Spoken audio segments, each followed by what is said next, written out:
अस्सलाम वालेकुम। BTV news के साथ मैं हूं मुख्तार अहमद। बुलेटिन का आगाज करने से कबल एक नजर न्यूज हेडलाइंस पर। रेल का सफर या मौत का परवाना, दर्जनों मुसाफिर अबदी सफर पर रवाना। घोटकी के करीब मिल्लत एक्सप्रेस और सर सैयद एक्सप्रेस में हौलनाक तसादुम, 32 अफराद जाँ बहक, 70 से जायद जख्मी। कराची से सरगोदा जाने वाली मिल्लत एक्सप्रेस की 4 बोगियां ट्रैक से उतर गई। पंजाब से आने वाली सर सैयद एक्सप्रेस मुतासरा बोगियों से टकरा गई। पुलिस और इंतजामिया की इमदादी कार्रवाइयां। रेलवे की रिलीफ ट्रेन भारी मशीनरी के साथ 6 घंटे ताखीर से जाए हादसे पर पहुंची।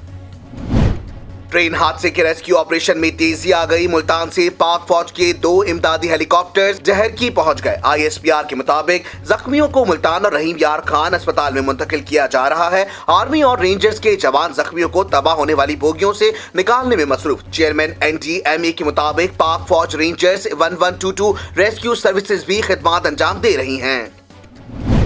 ट्रेन हादसा रात 3:45 पर पेश आया। मुसाफिरों की चीखों पुकार, अंधेरा होने के बाइस इमदादी कामों में मुश्किलात पेश आई। हादसे के बाद मकामी अफराद की जानिब से छोटे कटर्स की मदद से बोगियां काट कर जख्मियों को निकालने की कोशिशें की गई। बदकिस्मत ट्रेन में मौजूद जख्मी मुसाफिर का कहना है ट्रेन एकदम से पटरी से नीचे उतर गई और दूसरी ट्रेन इससे टकरा गई। इसके बाद मुझे कोई होश नहीं रहा। एक माह कबल तहरीरी तौर पर हुक्काम को आगाह कर दिया था कि सखर डिवीजन में 13 मकामात पर ट्रैक की हालत ठीक नहीं है। जाए हादसा का मकाम भी शामिल था। DS लाहौर सखर तारिक लतीफ का बयान, हादसे के बाद अप और डाउन ट्रैक्स बंद, ट्रेनों की आमदरफ मुअत्तल। वज़ीर आज़म इमरान खान का जहर की हादसे पर इजहार अफसोस, वाक़े की इंक्वायरी का हुक्म दे दिया। सदर मुमलिकत डॉक्टर आरिफ अलवी और वज़ीर आज़म की जख्मियों को तिब्बी इमदाद की फराहमी यकीनी बनाने की हिदायत। वज़ीर रेलवे आज़म सवाती ने 24 घंटों में इब्तिदाई तहकीकाती रिपोर्ट तलब कर ली। वफाकी वज़ीर फवाद चौधरी का कहना है वाक़े की वजूहात का मुकम्मल जायजा लिया जाना चाहिए। वज़ीर आला सिंध मुराद अली शाह का भी ट्रेन हादसे पर इजहार अफसोस। अपोजिशन जमातों का घोटकी के करीब ट्रेन हादसे पर इजहार अफसोस। सदर मुस्लिम लीग नून शहबाज शरीफ ने कहा 13 मकामात पर ट्रैक की हालत ठीक ना होने की रिपोर्ट भेजी गई। तहरीरी रिपोर्ट के बावजूद मुजरमाना गफलत क्यों बरती गई। Secretary general peoples party Nayyar Bukhari का वफाकी वजीर रेलवे से फौरी इस्तीफे का मुतालबा। पाकिस्तान में कोरोना से अमवात का सिलसिला जारी। गुज़िश्ता 24 घंटों में वबा से मजीद 58 अफराद जाँ बहक। मुल्क भर में कोरोना के 49,285 टेस्ट किए गए। 1,490 नए केसेस रिपोर्ट। मुस्बत केसेस की शरह 3.02% रही। कराची जिला वस्ती के 4 मुख्तलिफ टाउन्स में माइक्रो स्मार्ट लॉकडाउन नाफिज। गुलबर्ग, नॉर्थ नाजाबाद, लियाकताबाद और नॉर्थ कराची के इलाके शामिल। गैर जरूरी नकलो हरकत और डबल सवारी पर भी पाबंदी। मुल्क भर में कोरोना केसेस में कमी। इस्लामाबाद, लाहौर, मुल्तान, कराची समेत दीगर शहरों में तालीमी इदारे खुल गए। कॉलेज और यूनिवर्सिटीज में भी तालीमी सरगर्मियां बहाल। सिंध में दुकानें भी आज से रात 8 बजे तक खुली रहेंगी। कोरोना की वबा थम न सकी। दुनिया में एक दिन में मजीद 7,738 अमवात। भारतीय रियासत दिल्ली और महाराष्ट्र में केसेस कम होने पर लॉकडाउन में नरमी कर दी गई। हरियाणा, हिमाचल प्रदेश, गोवा में 14 जून तक लॉकडाउन बढ़ा दिया गया।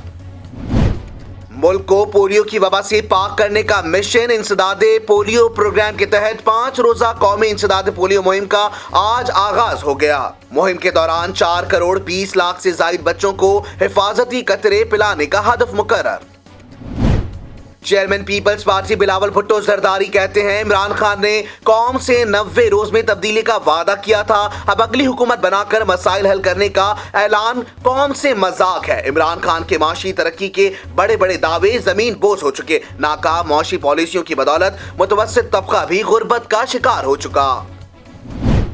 मोदी को एहतजाज का खौफ। वादी कश्मीर में मजीद फौज पहुंचा दी गई। भारतीयों का वादी में मजहबी मुनाफरत को हवा देने की कोशिश करने लगे। हुर्रियत रहनुमा यास्मीन मलिक और नईम खान की वर्चुअल पेशी अदालत ने समाअत 24 जून तक मुलतवी कर दी। ऑपरेशन ब्लू स्टार को 37 बरस बीत गए। अमृतसर की फिजाएं एक बार फिर खालिस्तान जिंदाबाद के नारों से गूंज उठी। बरतानिया और कनाडा में भी सिख कम्युनिटी की जानिब से मुजाहिरे। जून 1948 में भारतीय फोर्सेस ने गोल्डन टेंपल पर हमला करके 500 से ज्यादा अफराद को कत्ल किया था। जंगबंदी के बावजूद सेहोनी मजालिम में कमी ना आ सकी। इसराइली हुकाम ने फलस्तीन के इलाके शेख अल जर्रा से भाई बहन को गिरफ्तार कर लिया। अवामी एहतजाज के बाद रिहा कर दिया गया। मुल्क भर में गर्मी का राज बरकरार। सिंध और बलूचिस्तान के मैदानी इलाकों में सूरज सवा नेज़े पर आ गया। नौकंठी में पारा 46 डिग्री सेंटीग्रेड को छू गया। कश्मीर में चंद मकामात पर बादल बरसने से मौसम खुशगवार हो गया। लाहौर और कराची में भी गर्मी के डेरे। और PSL 6 का धमाल शुरू होने में 2 दिन का इंतजार। अबू धाबी का मैदान तैयार, आने वाली है चौकों छक्कों की बहार। 9 जून को पहले मार्के में लाहौर कलंदर्स और इस्लामाबाद यूनाइटेड में जबरदस्त टकराव होगा। न्यूज स्टूडियो से फिल वक्त इतना ही। मजीद खबरों से बाखबर रहने के लिए विजिट कीजिए हमारी वेबसाइट www.btn.tv। लाइक कीजिए हमारा फेसबुक पेज btv.pk। फॉलो करें हमें इंस्टाग्राम पर btv_pk। इसके अलावा सब्सक्राइब कीजिए हमारा यूट्यूब चैनल बदर टेलीविजन नेटवर्क।